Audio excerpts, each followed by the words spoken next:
Good morning students. अभी आप लोगों ने सेमेस्टर 2 की परीक्षाएं दे दी है और एक हफ्ते का समय आप लोगों को मिला रिफ्रेशमेंट के लिए। अब मैं सोच रही हूँ कि आप लोगों का क्लास आज से ऑनलाइन क्लास चलना है, तो इसके लिए मैंने आज सबसे पहले आप लोगों के सामने सिलेबस लेके मैं हाज़िर हुई हूँ, क्योंकि पहले सिलेबस से रूबरू होना बहुत ज़्यादा ज़रूरी है। और जैसे ही आप लोग सिलेबस से पहले जानकारी ले लीजिएगा कि कौन कौन विषय इसमें चल रहे हैं। सीसी पेपर 5 से 9 तक हम लोगों ने सेमेस्टर 2 में पढ़ा था, 5 विषय वहाँ उसमें पढ़े थे। और अब सेमेस्टर 3 में जब आप लोग आ गए हैं तो इसमें भी पाँच पेपर आप लोगों को पढ़ने हैं, यानी सीसी पेपर 10, 11, 12, 13 एंड 14 पेपर, ये 4 पेपर आप लोगों को पढ़ने हैं। ये 5 पेपर पढ़ने हैं। तो जिसमें मैं सिलेबस लेकर बैठी हूँ, मैं सिलेबस देख रही हूँ आप लोग के समक्ष कि सबसे पहला जो 10th पेपर हम लोगों ने देखा है। यहाँ पे मैं देख रही हूँ कि ये 10th पेपर जो आप देख रहे हैं CC 10, इसमें है कंटेम्प्रेरी वेस्टर्न फिलॉसफी, समकालीन पाश्चात्य दर्शन। कंटेम्प्रेरी वेस्टर्न फिलॉसफी आप लोग को पढ़ने हैं 10th पेपर CC 10 में। अब इसका देखिए सिलेबस में इसमें क्या क्या है। इसमें आपको हीगेल को पढ़ना है, ब्रैडले को पढ़ना है, मूर को पढ़ना है और प्रैग्मेटिज्म का पढ़ना है and logical positivism and phenomenology. तो यूनिट 5 करके है, जिसमें यूनिट 1 में सिर्फ हेगेल है, यूनिट 2 में आपको ब्रैडले को देखना है, यूनिट 3 में मूर को पढ़ना है, यूनिट 4 में प्रैग्मेटिज्म है और यूनिट 5 में लॉजिकल पॉजिटिविज्म है। और उसके बाद उसमें यूनिट 5 में 2 देख रही हूँ मैं, लॉजिकल पॉजिटिव और फेनोमेनोलॉजी, इसे पढ़ना है। तो हीगेल को पढ़ने के लिए हम लोग हीगेल में जब आपको पढ़ने के लिए आएंगे, हीगेल के बारे में जानेंगे, दार्शनिक के बारे में, तो फिर उसमें एब्सोल्यूट आइडियलिज्म, जिसकी थोड़ी बहुत चर्चा हम लोगों को ने पेपर मतलब सेमेस्टर 1 में हम लोगों ने थोड़ा सा आइडियलिज्म को देखा था। तो इसे डिटेल में हम लोगों ने एब्सोल्यूट निरपेक्ष आइडियलिज्म मतलब निरपेक्ष प्रत्ययवाद को इसमें हम लोग देखेंगे, और हीगेल के डायलेक्टिकल मेथड को देखेंगे, द्वंद्ववाद को, उसको हीगेल ने किस तरह परिभाषित किया है उसे देखना है। फिर जब ब्रैडले को हम लोग देखेंगे तो ब्रैडले को हम लोग आते हम लोगों ने इसमें अपीयरेंस एंड रियलिटी को देखना है और डिग्री ऑफ रियलिटी को देखना है। फिर हम लोग मूड पे चले आएंगे।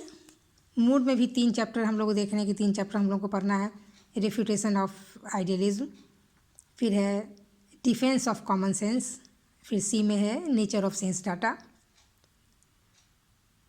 और फिर प्रैग्मेटिज्म है, पर्स का थ्योरी ऑफ मीनिंग पढ़ना है, जेम्स का कॉन्सेप्शन ऑफ ट्रूथ पढ़ना है, फिर लॉजिकल पॉजिटिविज्म एंड फेनोलॉजी। इसी तरह एक एक करके हम लोग एक चैप्टर उठाएंगे और इसे हम लोग देखते चलेंगे।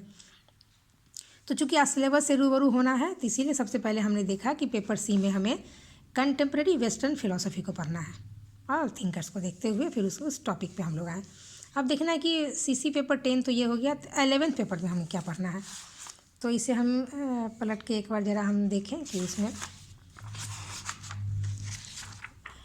पेपर 11th में हमें क्या पढ़ना है।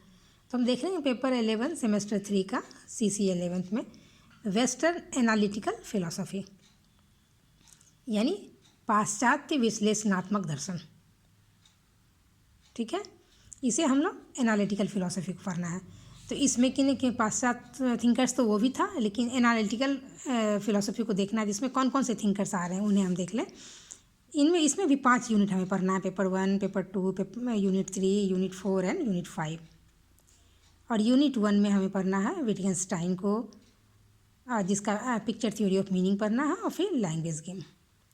फिर जी राइल को पढ़ना है, उसमें systematically misleading expression and cartesian myth और कैटेगरी मिस्टेक। फिर JL ऑस्टिन को पढ़ना है, PF स्ट्रॉन्गसन को पढ़ना है, और फिर यूनिट 5 में देख रहे हैं हम WVO को। तो ये मुझे लग रहा है कि ये कुछ नया सब, चूँकि आप लोगों के लिए ये पहला है और ये इसमें बहुत सारा नया जोड़ा गया है। ये जॉन ऑस्टिन तो था, ये इन दोनों को नया जोड़ा गया है जो अनटच्ड है, हम लोगों ने पहले से नहीं देखा था। पहले के जब ये नया सिलेबस बना है, इस सिलेबस में ये आप लोगों के लिए बिल्कुल नया है और इसे देखना पड़ेगा। फिर पेपर 11 हो गया। ये पेपर 12 में देखिए कि क्या पढ़ने हैं आप लोगों को। ये आ गए पेपर सेमेस्टर 3 का सीसी पेपर 12 इंडियन लॉजिक, भारतीय तर्कशास्त्र, इसे पढ़ना है।